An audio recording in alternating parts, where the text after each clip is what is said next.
Le dévouement de Yamadou Ave.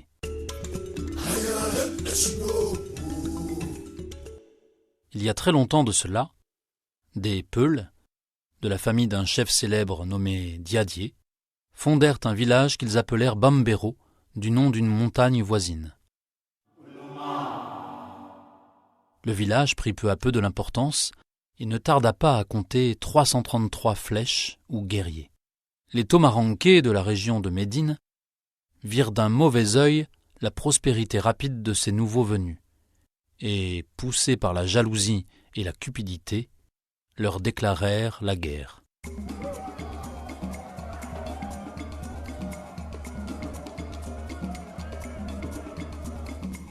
Les Peuls étaient bien peu nombreux encore pour résister à tant d'ennemis.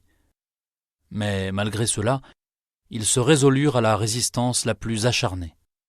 Un marabout, du nom de Malik Si, qui voyageait dans la région, vint alors à Bambero. Il proposa aux Peuls de leur préparer un gris-gris qui leur assurerait la victoire malgré leur grande infériorité numérique. « Mais, ajouta-t-il, il vous faudra souscrire à la condition que je vais vous poser. »« Parle, dirent les Peuls. »« Voici ma condition. Vous fixerez ce gris-gris à la pointe d'une flèche. Au début du combat, l'un de vous, un membre de la famille de Diadier, un de vos concitoyens que vous aimez le plus, décochera la flèche au milieu des ennemis. Il sera tué dans le combat. Mais à ce prix, je vous garantis la victoire. »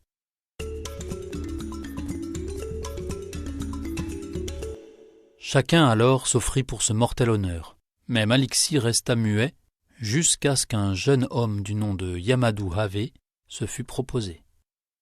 Alors le marabout déclara : « Celui-ci est l'homme que j'attendais. »« Voilà qui est bien, » dit Yamadou aux Peuls. « Mais puisque je m'offre pour votre salut, je vous demande de consentir à votre tour à mes demandes. » Il y avait là 4 tribus Peuls, les Diallo, les Diakités, les Sidibés, les Sankaré. Toutes donnèrent leur consentement. Le marabout, reprit Yamadou, a dit que par la vertu du talisman, je mourrais demain pour le salut de ma race. Je suis prêt, mais j'ai 3 enfants, 2 garçons et une fille. Le premier est Sego Doi, le deuxième Mamadou Doi, et la troisième Sané Doi. Chers Peuls, je vous les confie, eux et leurs enfants. Je demande que leurs descendants commandent aux Peuls du Kasso. Je désire qu'ils puissent épouser les femmes de votre race. Les Peuls à l'unanimité déclarèrent qu'il en serait selon son désir.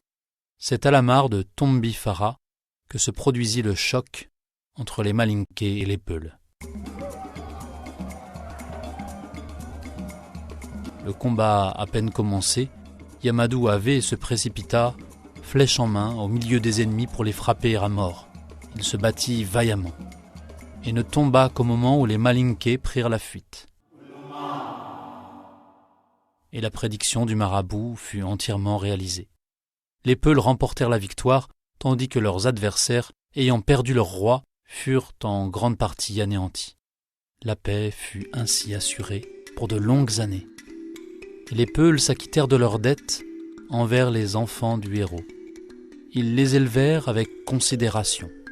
Ils firent de Sego Doi leur roi dès sa majorité et maintinrent le pouvoir suprême à ses descendants.